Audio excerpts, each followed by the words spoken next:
Bernama lengkap Johannes Erwin Eugen Rommel. Erwin Rommel lahir pada tanggal 15 November tahun 1891, di Heidenheim, Jerman.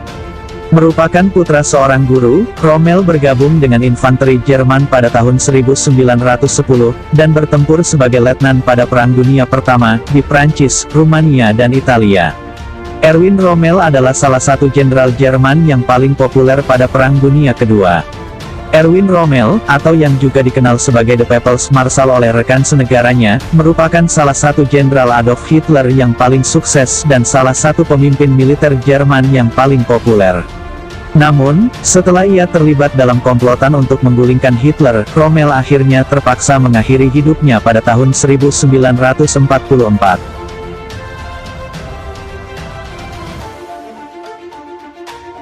Pada bulan Februari tahun 1940, Rommel diangkat menjadi komandan divisi 7 Panzer. Pada tahun berikutnya, Rommel kemudian diangkat menjadi komandan pasukan Jerman di Afrika Utara.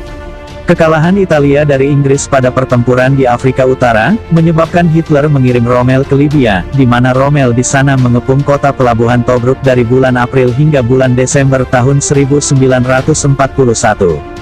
Dipukul mundur oleh Inggris, Rommel kemudian kembali bersama Korps Afrika pada bulan Juni tahun 1942, dan akhirnya berhasil mengambil kota, yang dikenal sebagai Pertempuran Gazala.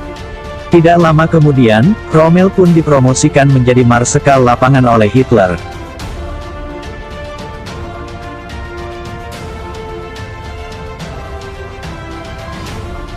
Terkenal karena memimpin pasukannya dari depan daripada dari belakang, Rommel menikmati serangkaian kesuksesan yang tak terputus, dan mendapatkan julukan Rubah Gurun untuk serangan kejutannya. Rommel juga dikenal sebagai The People's Marshal oleh rekan senegaranya. Mendapatkan popularitas di dunia Arab sebagai seorang pembebas dari pemerintahan Inggris, Rommel dianggap sebagai salah satu jenderal Hitler yang paling sukses dan salah satu pemimpin militer Jerman yang paling populer.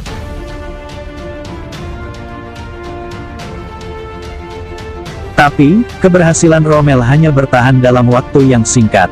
Hanya dalam kurun waktu 5 bulan, setelah pertempuran Gazala yang terjadi pada musim gugur tahun 1942, pasukan Inggris kembali merebut Tobruk pada pertempuran yang terjadi di dekat kota El Alamein di Mesir. Dengan hilangnya Afrika Utara, pada tahun 1943, Rommel dipanggil kembali ke Eropa untuk mengawasi pertahanan pantai Atlantik. Pada awal tahun 1944, Rommel dipercayakan untuk memimpin pertahanan pantai Selat Prancis dari kemungkinan invasi sekutu.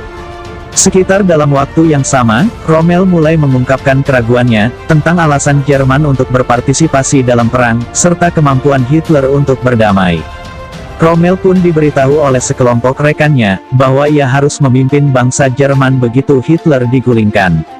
Tapi Rommel menolak saran tersebut, dan ia tidak menyadari, bahwa rekan-rekannya tersebut telah berencana membunuh Adolf Hitler. Setelah peristiwa Plot Juli tahun 1944, atau percobaan pembunuhan terhadap Hitler yang terjadi pada tanggal 20 Juli tahun 1944, kontak Rommel dengan para konspiratornya terungkap, yang melibatkannya dalam komplotan untuk menggulingkan Hitler. Rommel pun kemudian ditawari pilihan untuk bunuh diri untuk menghindari pengadilan publik dan melindungi keluarganya. Pada tanggal 14 Oktober tahun 1944, petugas Jerman membawa Rommel dari rumahnya ke lokasi yang jauh. Di sana Rommel bunuh diri dengan menelan kapsul sianida. Rommel pun wafat pada usia 52 tahun, dan ia diberikan penguburan militer secara penuh. Maka daripada itu, tamatlah riwayat dari Erwin Rommel, sang rubah gurun.